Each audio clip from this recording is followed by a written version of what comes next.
ஓம் Sairam, G Sairam. என் அன்பு குழந்தையே, பாபாவின் பாதங்களில் நம்பிக்கை வைப்பவர்கள் மிக சிறந்த வெற்றியை கண்டிப்பாக அடைவார்கள். கொடுப்பதிலும் வாங்குவதிலும் உட்காருவதிலும் எழுந்திருப்பதிலும் பேச்சிலும் சிந்தனையிலும் எல்லா செயல்களிலும் எல்லா நேரங்களிலும் அப்பாவின் பாதங்களில் நம்பிக்கை வைக்கும் அடியவர்கள் வாழ்க்கையின் மிக சிறந்த வெற்றியை அடைவார்கள் என்பது இது உறுதி. வாழும் வரை வாழ்க்கை என்பதும் விழும் வரை ஆட்டம் என்பதும் உன் எண்ணத்தால் தான். விழுந்த விதைகள்தான் விருட்சமாய் வளர்ந்து நிற்கின்றது. நீ எழுந்து வா, துயில் களைந்து நீ எழுந்து வா. உனக்கு வெற்றிகள் காத்து கொண்டிருக்கிறது. என் கையை பிடித்து நீ மேலே எழுந்து வந்தால்தான் அந்த வெற்றி என்ற கனியை உன்னால் பறிக்க முடியும். நீ நிகழ்ந்ததை உன்னால் மறக்க முடியாது. நிகழ்வதை உன்னால் தடுக்க முடியாது. நிகழப்போவதை தடுத்து நிறுத்தவும் முடியாது. ஆனால் அனைத்தையும் நம்மால் கடந்து போக முடியும்.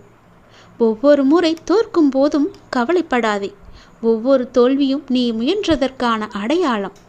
அதை நீ ஞாபகம் வைத்துக்கொள். ஒவ்வொரு முயற்சியும் உனக்கு ஒரு அனுபவம். ஒவ்வொரு அனுபவமும் உனக்கு ஒரு வெற்றி படி. விழுந்துடு, எழுது, போராடு. வெற்றி பெறும் வரை நீ ஓயாது செயல்பட்டு கொண்டே இருந்தால் உனக்கு வெற்றி என்ற கனியை எளிதாகவே உன்னால் பறிக்க முடியும். நான் உன்னை நாடி வந்தேன். ஒன்றும் நடக்கவில்லை என்று நீ கவலைப்படாதே. நீ நாடி வரவில்லை, நான் தான் உன்னை வர வைத்தேன். என்னிடம் நீயாக வந்தாயா? நான் தானே உன்னை இழுத்து வந்தேன். என்னிடம் வர வைத்த உன்னை கண்கலங்க வைப்பேனா? கவலையே இனி இல்லை. உனக்கானதை நான் கண்டிப்பாகவே தருவேன். நம்பிக்கை என்பது பாபா நமக்கு அளித்த அருமையான பரிசு. கடவுள் நம்பிக்கை உள்ளவர்களுக்கு முடியாதது என்று எதுவுமே இல்லை. கடின உழைப்பால் மட்டுமே கடவுள் நம்பிக்கையை வளர்க்க முடியும் என்று பலர் நினைக்கிறார்கள்.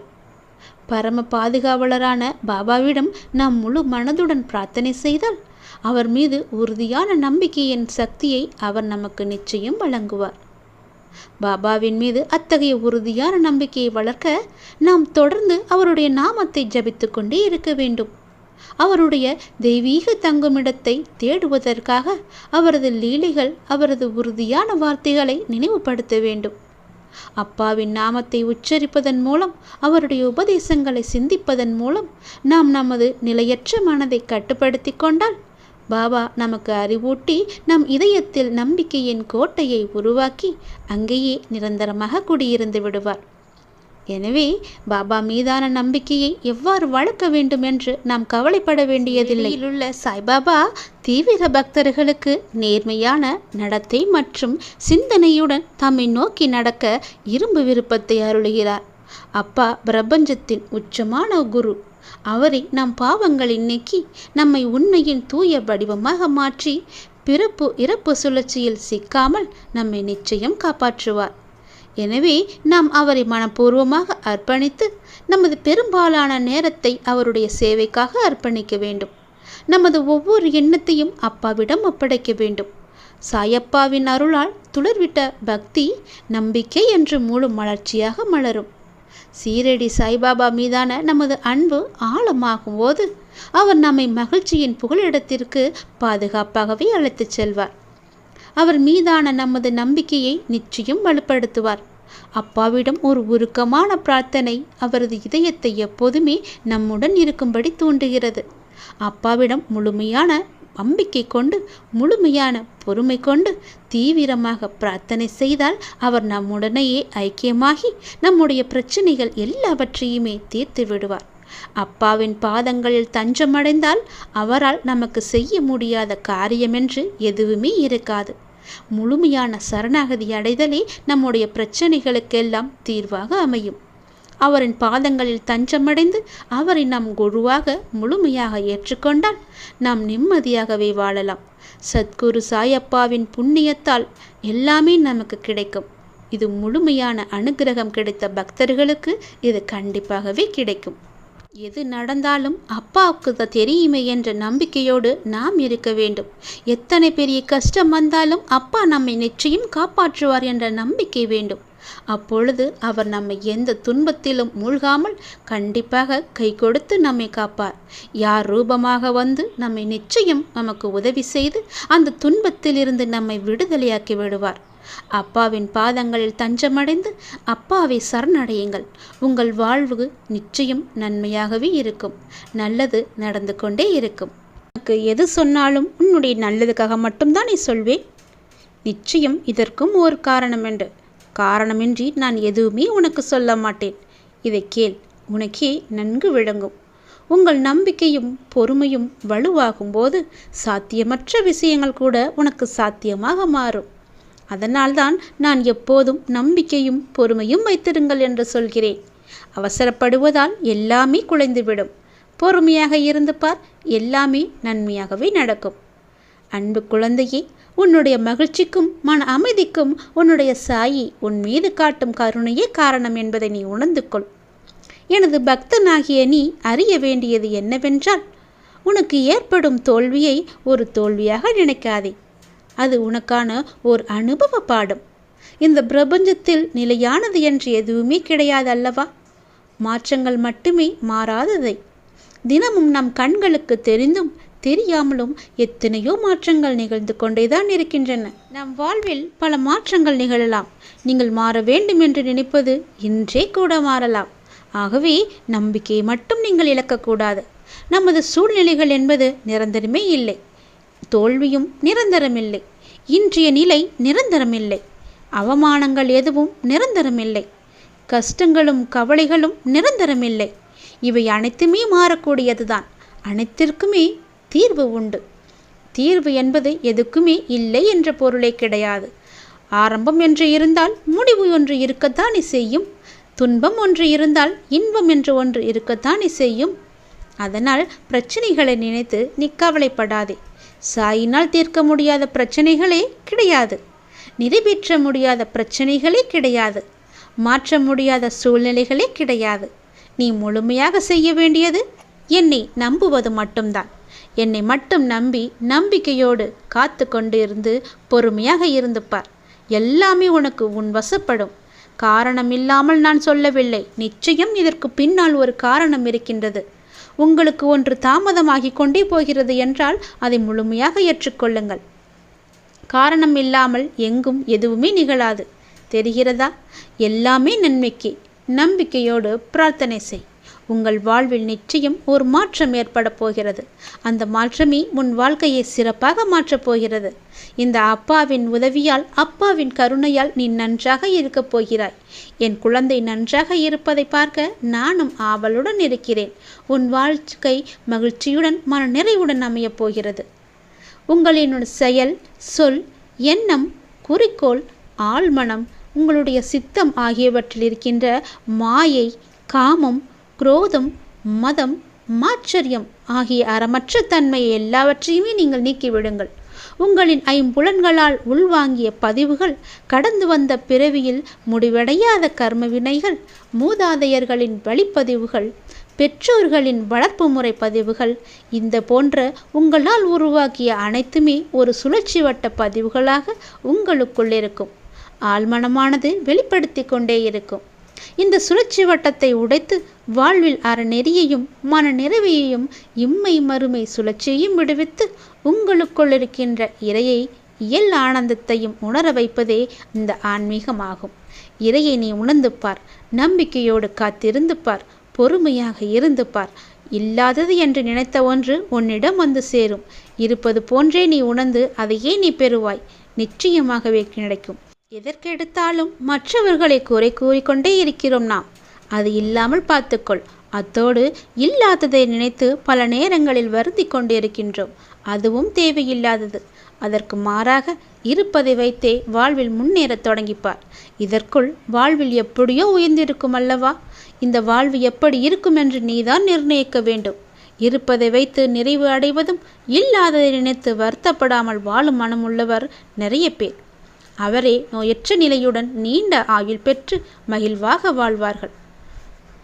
இறைவனை தொழுபவர் எல்லோருக்குமே பக்தி இருக்கிறது என்று அர்த்தமில்லை. மேலோட்டமாக செய்யும் பக்தி ஒன்று, தன்னையே முழுவதுமாக அர்ப்பணிக்கும் பக்தி ஒன்று என்று பல வகை இருக்கிறது. பக்தி செய்வது என்பது காவி அணிவது, மந்திரங்கள் ஜெபித்து கொண்டிருப்பது, பூஜை புனஸ்காரங்கள் செய்வது மட்டுமல்ல. கடவுள் மீது முழுமையான நம்பிக்கை வைப்பதும் அவனே சரணம் என்று இருப்பதே கடவுளுக்கு விருப்பமான பக்தி. பக்தி செய்வது என்பது ஆராய்ச்சிக்கு எல்லாம் அப்பாற்பட்டதாக இருக்க வேண்டும். கடவுள் என்பது இருக்கா இல்லையா என்ற விசாரணைக்கு அப்பாற்பட்டதாக இருக்க வேண்டும். ஒரு சிறு கதை. ஒரு ஊரில் 2 பக்தர்கள் இருந்தார்கள். ஒருவர் சாதாரண தொழிலாளி. வீட்டில் சாமி படத்துக்கு விளக்கேற்றி கும்பிட்டுவிட்டு அவர் வேலையை கவனிக்க சென்று விடுவார். எல்லாம் கடவுள் செயல் என்பதில் உறுதியாகவே இருப்பார். நிம்மதியான வாழ்க்கை அவருக்கு. இன்னொருவரோ பெரிய செல்வந்தர். பெரிய பங்களாவில் ஆடம்பரமாக வசிப்பவர். தினமும் குளித்து கோயில் அர்ச்சகரை அழைத்து பூஜை வழிபாடுகள் செய்பவர்.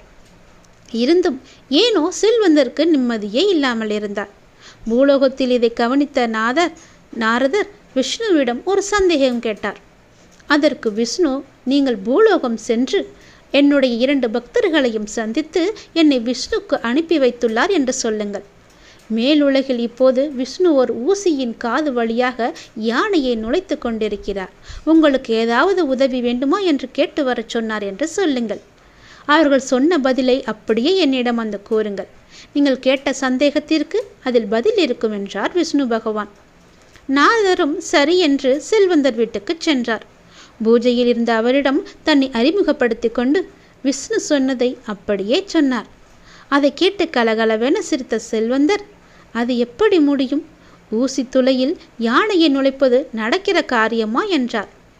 அடுத்து தொழிலாளி பக்தரிடம் சென்றார் நாரதர். விஷ்ணு சொன்னதை சொன்னார். இது எல்லாம் பெரிய விஷயமா அந்த கடவுளுக்கு?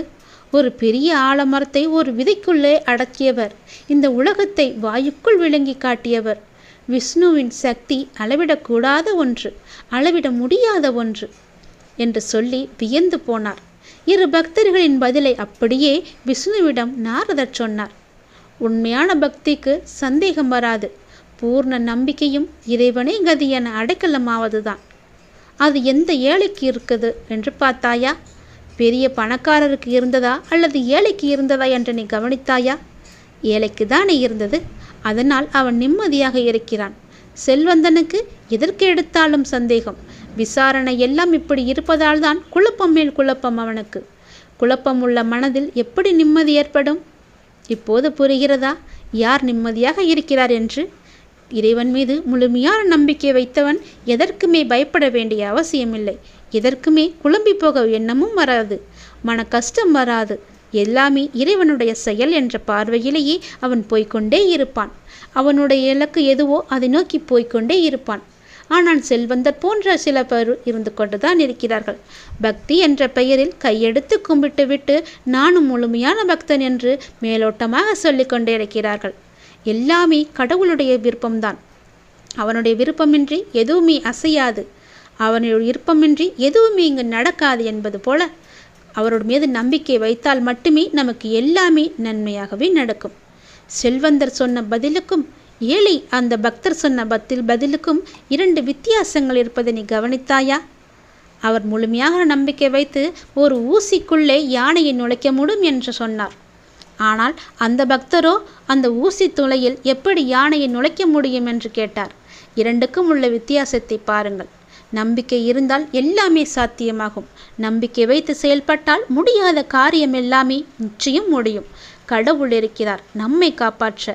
நம்மை படைத்த கடவுளுக்கு தெரியாதா எது எப்படி எங்கு எப்போது நடக்க வேண்டும் என்று? கண்டிப்பாகவே நடக்கும். உன்னை படைத்த கடவுளுக்கு எல்லாமே தெரியும் என்று சந்தோஷமாக இரு, நிம்மதியாக இரு. நீ தேவையில்லாமல் கவலைப்பட்டு உன்னுடைய இந்த வாழ்க்கையை நீ தொலைத்து விடாதே. உன் கடவுளுக்கே இந்த வாழ்க்கை என்று சமர்ப்பித்துவிட்டு நீ நிம்மதியாக சந்தோஷமாக இரு. நம்பிக்கையோடும் பொறுமையோடும் இரு. உன் வாழ்வில் நல்லது நடக்கும். நம்முடைய வாழ்க்கையில் எதுவுமே காரண காரியங்கள் இல்லாமல் நடக்காது. வெட்ட வெளியில் வானில் இறைவனால் அமைக்கப்பட்டுள்ள இந்த உலகங்கள் அனைத்துமே காரண காரியங்களோடு திட்டமிட்டபடி இயங்கு வந்து கொண்டிருக்கிறது. இந்த உலகத்தில் உள்ள ஒவ்வொருவரும் தனித்தனியாக இதுவரை எடுத்த ஒவ்வொரு பிறவியிலும் வாழ்க்கையில் தினம் தினம் செய்த இப்போது செய்து வரும் ஒவ்வொரு வினைக்கும் சமமான எதிர்வினை ஒன்று இங்கு இந்த பிரபஞ்சத்தில் பதிவாகி அதுவே உரிய காலங்களில் அவர்களுக்கு திரும்ப நடக்கிறது. உங்கள் வாழ்க்கையிலிருந்து எல்லா துக்கங்களையும் கவலைகளையும் நான் நீக்குவேன் என்ற நம்பிக்கை உன்னிடம் இருக்க வேண்டும்.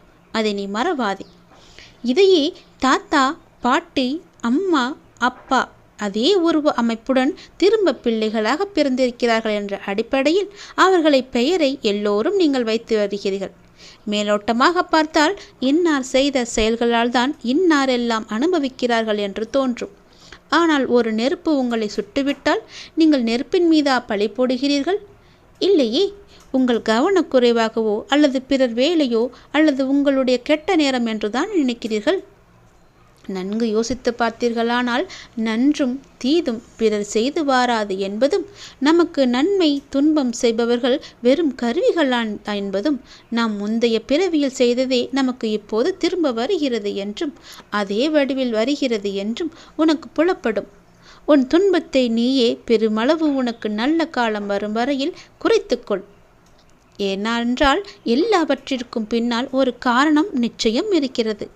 அந்த இறைவனே குரு வடிவில் வருவதால் அவரை நீங்கள் சரணடையும் போது, இறைவனால் படைக்கப்பட்ட நீங்களே பிறர் குற்றங்களை மன்னிக்கும் போது உங்களின் பெரும்பாலான குற்றங்கள் உங்களுக்கு மன்னிக்கப்படும். எதிர்காலத்திலும் நீங்கள் குற்றம் ஏது செய்யாமல் நல்லவைகளையே செய்யும்படி இறைவனால் பார்த்து கொள்ளப்படும். என்னை நீங்கள் இறை வடிவத்தில் உங்கள் குருவாக கருதி என்னை இறுக பற்றி கொள்ளுகிறானால் உங்களுடைய வாழ்க்கை மிக செம்மையாக இருக்கும். இறுக பற்றி கொண்டு மேற்சொன்னபடி எல்லாவற்றையும் நடத்தி கொண்டு வாழ்ந்து வந்தால் வாழ்க்கையின் பொருளை உங்களுக்கு உணர்த்தி உங்களை பொறுமையாக இருக்க வைத்து நாமத்தை ஜெபிக்க வைத்து எதையும் நீங்கள் அனுபவிப்பது முழுவதும் தெரியாமல் என் அருளால் உங்கள் இரும்பு போன்ற கர்மாவை பஞ்சு போலாக்கி தலைக்கு வந்தது தலைப்பாகையோடு போய்விட்டது என்றபடி சொல்லும் அளவுக்கு நான் உங்களை அதிலிருந்து பாதுகாப்பேன். ஒவ்வொருவராக உங்களை விரைவில் வெளியில் வர வைத்து உங்கள் விருப்பங்களையும் என் விருப்பங்களையும் நிறைவேற்றச் செய்வேன் என்பதை நீங்கள் உறுதியாக நம்புங்கள். அந்த நம்பிக்கையே உன்னை ஒரு வழிகாட்டியாக அழைத்துச் செல்லும். அது உங்களை நல்ல வழியில் பயணிக்க வைக்கும். நம்பிக்கையும் விருப்பமும் பொறுமையும் இருந்தால். நான் எத்தனை முறை கூறியிருக்கிறேன், உன்னை விட்டு எந்த சூழ்நிலைகளிலும் நான் விலக மாட்டேன் என்று.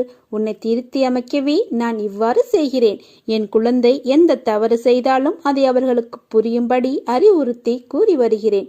அவர்களை விட்டு நான் ஒருபோதும் விலக மாட்டேன். சேற்றில் கல்லெறிந்தால் கரைப்படுவது உனக்குத்தான். அந்த கல்லுக்கும் கரை உண்டு, ஆனால் அதற்கு உயிர் இல்லை.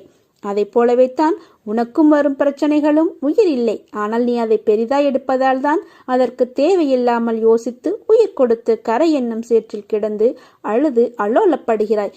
அதனால் உன் கவலை என்னும் சேற்றில் விழாது நடைபோடு. எல்லா பிரச்சனைகளுக்கும் ஒரு முடிவு இருப்பதை உனக்கு தெரியும். உன்னுடைய சோகம் கவலைகளிலிருந்து நகன்று போ. அப்போது அது உன்னை பாதிக்காது. உனது எல்லா பிரச்சனையிலிருந்தும் நிச்சயம் விடுபடுவாய். உனக்கு எல்லாம் சுகமாகிவிடும். உனக்கான வெற்றி காலத்தில் நீ நுழைந்து விட்டாய். உன்னை விட்டு நான் விலகுவதும் இல்லை, உன்னை விலகி போகும்படி நான் செய்வதும் இல்லை. உன் அம்மாவாக என்றும் துணை இருப்பேன். சாயை நம்பியவர்களுக்கு அழைக்காமலேயே அவர் வருவார். வேறு உருவத்தில் தோன்றுவார். தம் பக்தர்களுக்கு கடமைப்பட்டவராக இருப்பார். ஒவ்வொரு படியிலும் பக்தர்களுக்கு உணர்வூட்டி காப்பார். சாயின் பெயரை அழைக்கும் எவரும் உதவியின்றி தவிக்க மாட்டார்கள். நிச்சயம் காப்பாற்றப்படுவார்கள். என்னிடம் பிரார்த்தனை செய்த பிறகும் பிரச்சனை தீரவில்லை என்றும் இருந்த நிலை அதிகமாகிவிட்டது என்றும் அவசரப்பட்டு முடிவு செய்துவிட வேண்டாம். கால்களில் தைத்துவிட்ட முள்ளானது கடுமையான வேதனையை தரும். இரவு பகலாக உறங்குவதை கூட தடுக்கும். இதை அப்புறப்படுத்த வேண்டுமானால் வேறு ஒரு முள்ளை கொண்டு தைத்த முள்ளை சுற்றி பல முறை குத்த வேண்டியிருக்கும். முள்ளை ஆட்டி பார்க்க வேண்டியிருக்கும். அப்போது வலி உயிர் போவது போலிருக்கும். ஒரே ஒரு முறை குத்திய முள்ளே கொடிய வேதனை தரும்போது அதை எடுக்க பல முறை குத்தப்படுகிற நிலையில் வலி கூடுதலாகத்தானே இருக்கும். ஒரு முள்ளின் வலி உனக்கு பாதிப்பை உண்டாக்கும் என்பதையும், பல முறை குத்துவதால் வருகிற வலி அதை நீக்குவதற்காக தானே அன்றி காயப்படுத்துவதற்காக அல்ல என உணர்ந்து கொள்வாயாக. கஷ்ட நிவர்த்தி வருவதற்கு முன்னால் அதன் தொல்லை மிகவும் தாங்க முடியாத அளவு தெரியும். பாபா கைவிட்டு விட்டார், இனி யார் காப்பாற்றப் போகிறார்கள் என நினைப்பீர்கள். பயப்படாதீர். என் பக்தர்களுக்கு நான் துர்க்கதியை எந்த நிலையிலும் பரிசாக தரமாற்றேன். எந்த சூழ்நிலையில் இருந்தாலும் என் பக்தனை காப்பது என்னுடைய கடமை. என்னுடையவனான உன்னை என்னை விட்டு விலகி செல்லும்படி விடமாட்டேன். பொறுக்க முடியாத அவதியும் அதையொட்டி உன் மனதில் எழுகின்ற கோணல் சிந்தனைகளும் உயிரை மாய்த்து கொள்ள நினைக்கும் எண்ணமும் என்னை மன வருத்தமடைய செய்கின்றன. உனது துக்க கூப்பைகளை மூட்டை கட்டி தூர போட்டுவிடு. எனது பாதங்களை பற்றிக்கொள். நான் அனைவருக்கும் கருணைமயமான அன்னை என்பதையும் ஒரே ஒரு முறை கூவி அழைத்தாலும் ஓடி வந்து அணைத்து உச்சி முகரும் தாய் என்பதையும் மறந்து விடாதே. உனக்கு என்ன தேவை என்பதை நான் முற்றிலும் நினைவில் வைத்திருக்கிறேன். உன்னை துன்ப சேற்றில் மூழ்கிவிட ஒரு காலும் சம்மதிக்க மாட்டேன். உனதுக்கு துக்கம் நிச்சயமாகவே மகிழ்ச்சியாக மாறும். உனது வாழ்க்கை சீர்படும் காலம் விரைவில் வரும். இதற்கு முன்னால் நீ கடந்து வந்த கடினமான பாதைகளை சற்று நினைத்துப்பார். அதிலெல்லாம் உன்னை தூக்கி சுமந்து காப்பாற்றி வந்தேன். இனியும் அப்படியே உன்னை காப்பாற்றுவேன். உனக்கு சோதனையாக தெரிகிற இந்த காலத்தை மனதில் வைத்துக் கொள்ளாதே. எனது அற்புதங்கள் இனி உன் வாழ்வில் நிகழ்வதற்காக ஏற்பட்டுள்ள ஒரு வழிதான் இந்த சோதனைகள். வாழ்க்கையில் சலிப்பும் வெறுப்பும் கொள்ளாதே. மனம் புண்ணாகி போனதே என வருந்தாதே. இதோ என் மென்மையான கரங்களால் உன்னை வருடிக்கொண்டு உன் பக்கத்தில்தான் நான் உனக்காக இருக்கிறேன்.